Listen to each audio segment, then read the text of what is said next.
Welcome. Today, we're not just looking at a headline. We're digging into a modern clash between faith and power. But we're going to look at it through the lens of timeless spiritual patterns and really ask ourselves, what does this reveal to a student of prophecy? All right, so let's jump right in with the big question that's going to guide our whole analysis today.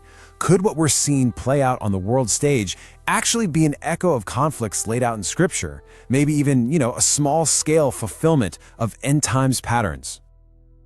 At the heart of all this, you've got two huge global figures, the US President, Donald Trump, and Pope Leo XIV. But, and this is key, this goes way beyond just politics. What we're really watching here is a fundamental collision of two worldviews, two kingdoms, and two very different sources of authority. Okay, let's get into our first section and really break down how this whole thing kicked off. We'll start with that initial provocation, which came, loud and clear, right from the seat of secular power. So the spark that really lit this whole fire, it came from social media. The American president, Donald Trump, just unleashed a barrage of direct accusations against Pope Leo XIV. He went after his stances on everything, from crime to foreign policy, and what he called a bias towards the radical left.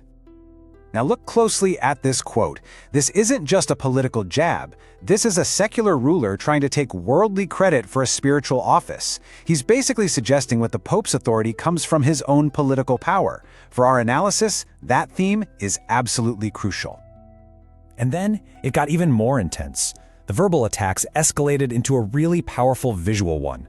It seems words weren't enough, so the president posted this AI-generated image of himself. An image that was very specific, and boy, was it loaded with symbolism. And this just perfectly illustrates the fusion of concepts going on here. The image tries to merge the sacred authority of a messianic figure with the raw power of nationalism and military might. For any student of prophecy, this kind of blend, religious imagery with worldly power, is a deeply significant and recurring pattern. It should definitely ring some bells.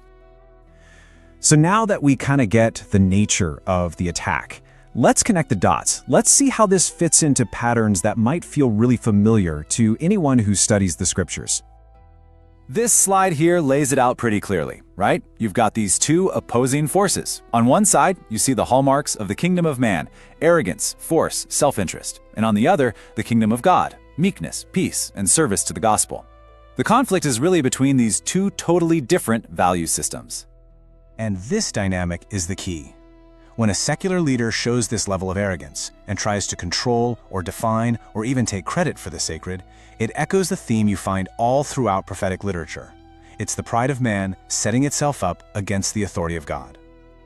All right, so now let's analyze the response to all this provocation. Because from a biblical standpoint, the response was just as significant as the attack itself.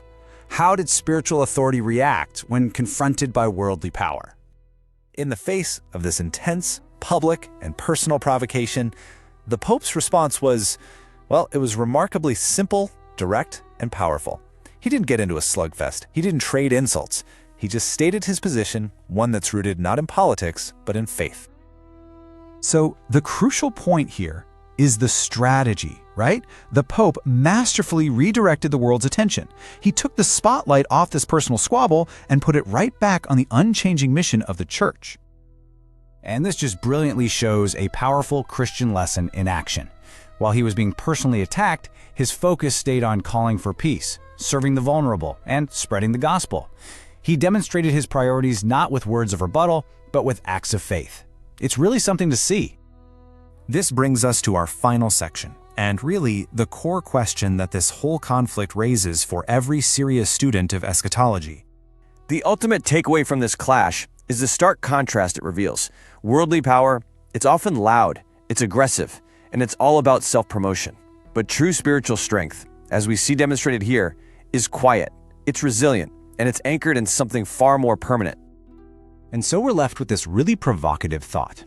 Are we just watching a one-off political spat here? Or are we seeing an early, small-scale fulfillment of a prophetic pattern? A pattern that the scriptures warn will only intensify in the last day. Now, we want to continue this analysis with you as fellow students of the Word. What biblical parallels or prophetic patterns does this bring to your mind? Go ahead and share your insights in the comments below. And hey, don't forget to subscribe for more deep dives just like this one. Thanks so much for joining this study.